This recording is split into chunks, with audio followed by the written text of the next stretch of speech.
Shalom, amis de Dieu. Shalom, chers frères et sœurs, dans le Seigneur, et même vous qui ne connaissez pas le Seigneur. Je vais partager ma passion.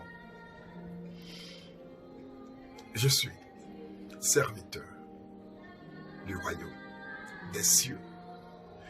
Je suis ami de Dieu. Je suis contemporain de Christ. Je suis un cœur totalement acquis pour le royaume des cieux. Je prêche l'évangile.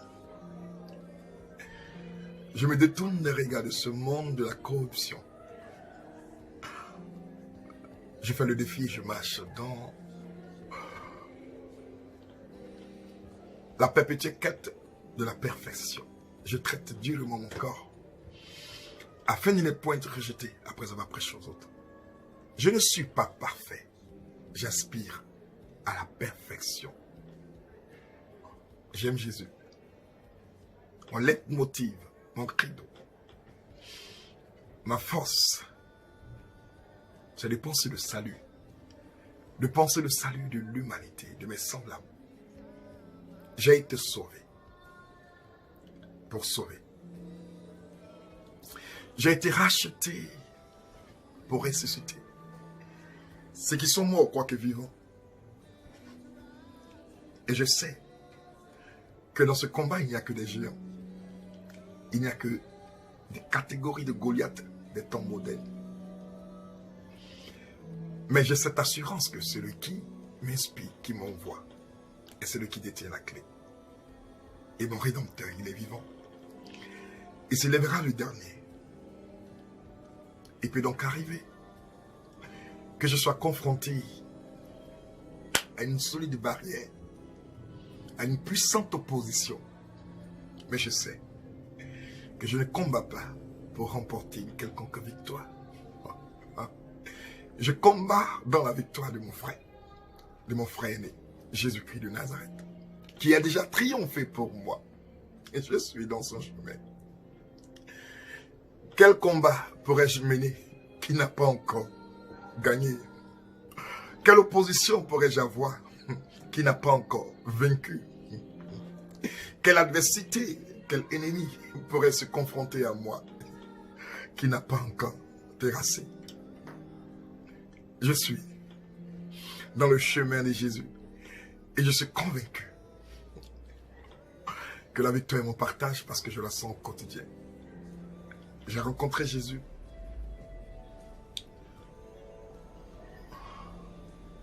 Il m'a donné quelque chose de tellement fort, de tellement puissant. Pour vous qui me connaissez, vous savez une chose qu'on ne peut pas tronquer. Une chose qu'on ne peut pas monnayer dans ma vie. Une chose qu'on ne peut pas m'arracher. C'est ma joie. C'est ma joie. Jésus donne la joie. Jésus remplit le cœur assombri. Jésus remplit le cœur emprisonné. Jésus remplit le cœur lié. Le cœur sujet à la dépression. Jésus le remplit de son amour.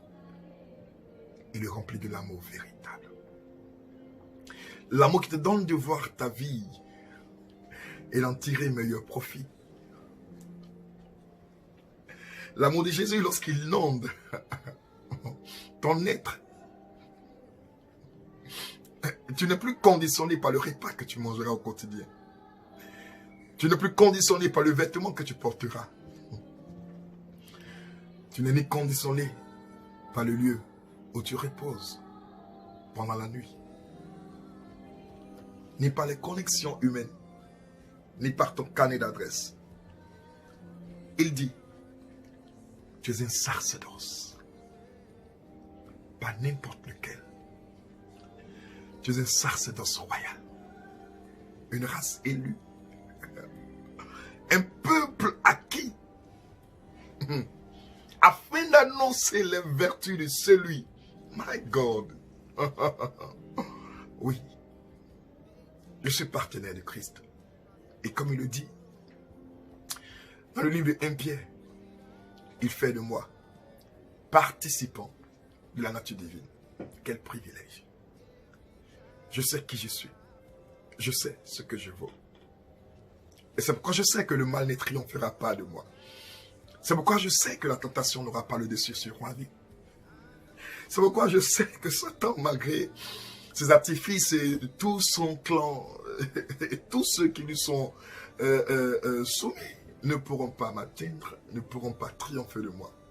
Même quand quelquefois, selon le psaume 34, le verset 20, le malheur peut m'atteindre, une chose est certaine, l'Éternel m'en délivre toujours. Ah oui, il me garde. Il veille sur mon chemin. Il veille sur mes pas. Et moi alors, partenaire avec Christ, ami véritable de Dieu, selon Jean 15, verset 15, il me révèle sa pensée. Il me révèle tout. Il se révèle à moi. Il me dit qui il est. Et il me connaît même. Si je n'ai pas besoin de me présenter, il me connaît. Mais une chose intéressante, c'est que il me donne de connaître sa pensée. Oh, chers amis, vous savez, lorsqu'on connaît la pensée de Dieu, on est point surpris. Lorsqu'on connaît la pensée de Dieu, on est stable. La stabilité émotionnelle, la stabilité morale et par-dessus tout, la stabilité spirituelle. Celui qui est stable ne se soucie pas du lendemain. Car le lendemain se conjugue pour répondre à ses besoins. Celui qui est stable ne s'inquiète point de son destin. Car l'histoire concernant sa vie est écrite en lettres rouges, tachetées du sang de l'agneau. Celui qui crie 1000 fois justice. Celui qui est pur et qui a la capacité de racheter. Le plus terrible des adversaires, le plus terrible des brigands. Jésus a tout dit. Jésus a tout réalisé. Nous ne sommes que dans le chemin de ce qu'il a fait. Et marchons dans son plan parfait afin de lui ressembler. Afin de le ressembler, afin de distiller son parfum, qui est simplement l'odeur de sa connaissance, la parole. Jean chapitre 1, le verset 1. Au commencement était la parole, le Verbe, était avec Dieu, et la parole était Dieu. Elle était au commencement, elle était avec Dieu, et elle est Dieu. Et cette parole dit, dans le verset 12 de Jean 1, à vous et moi qui recevons cette parole, elle nous donne le pouvoir de devenir enfants de Dieu, lesquels sont nés par de la volonté de la chair, du sang, ni des noms, mais lesquels sont nés de Dieu.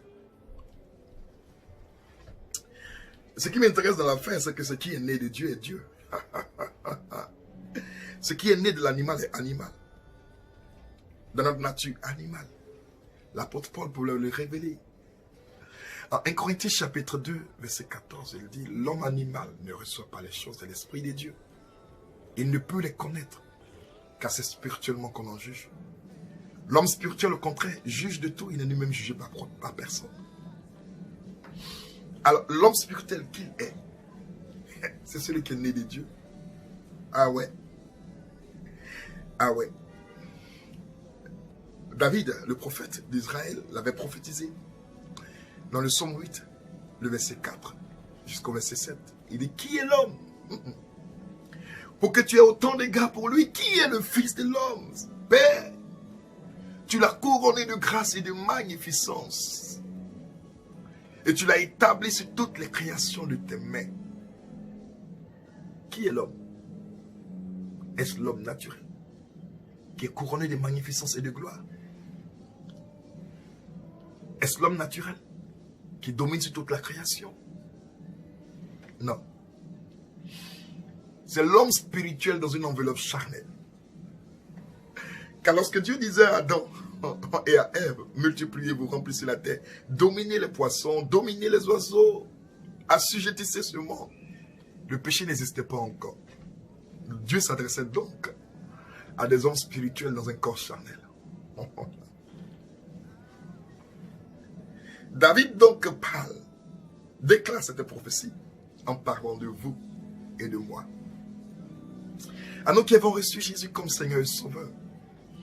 À nous qui ne partons pas dans une communauté juste pour remplir les chaises. À nous qui ne occupons pas des fonctions, des responsabilités dans l'église juste pour le titre, pour le m'as-tu vu. Mais Jésus-Christ est heureux de voir une armée se lever. Jésus-Christ est heureux de voir un cœur totalement acquis pour sa cause. Jésus-Christ est heureux de voir des personnes qui gardent la joie, qui conservent le dépôt de son esprit, qu'il chérit jalousement. Le plus gros de sacrifice de Dieu. Oh, ça peut te choquer ce que je vais te dire. Mais c'est ce que je ressens. Vous n'êtes pas obligé de ressentir la même chose. Dieu a donné son fils mourir à la croix. Jésus est mort à la croix. Son sang a collé. C'était un ultime sacrifice, un puissant sacrifice. Mais je te dis ce soir, toi qui m'entends, bien-aimé, le plus grand, le plus gros, le plus puissant, le plus valeureux des sacrifices que Dieu opère pour l'humanité, c'est d'accepter que son Esprit Saint vienne habiter dans un corps entaché autrefois par le péché. Vienne habiter donc dans la poussière. Tu as quelque chose, tu as quelqu'un de grand, de fort en toi. Préserve-le. N'éteins pas la flamme, comme l'a dit Thessaloniciens. N'éteins pas la flamme du Saint-Esprit. C'est pourquoi il est sensible, il est doux.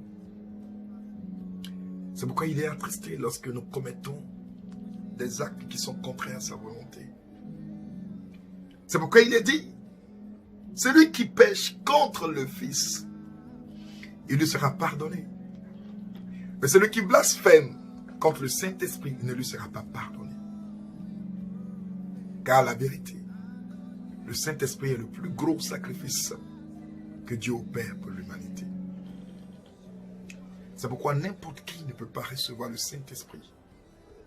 Parce que n'importe qui ne peut avoir la capacité de le maintenir en soi, si ce n'est par la grâce et par la volonté de Dieu. C'est pourquoi, si tu as le Saint-Esprit, tu n'es pas plus méritant que celui qui ne l'a pas. C'est pas pure grâce. Maintenant, de cette grâce, tu invoques la présence de Dieu pour qu'elle te donne continuellement de résister au malin, afin de préserver la flamme allumée en soi. Je suis heureux de partager ce court instant avec toi. Moi, je suis dans la joie et, comme toujours d'ailleurs, ma joie n'est pas conditionnée par mon ventre plein, par le lieu où je dors, non, par les vêtements que je porte, non. Et je sais que c'est autant pour toi. Car lorsque tu comprends la parole, ces choses sont une perte pour toi. Je voudrais terminer cette petite causerie monotone. Si bien sûr tu veux répondre par les commentaires. Je vais terminer pour dire que nous n'avons pas reçu le Saint-Esprit pour dormir. Nous n'avons pas reçu la puissance, la présence, le dunamis, la force de Dieu, le pouvoir de Dieu pour dormir. Nous avons reçu pour travailler, pour moissonner.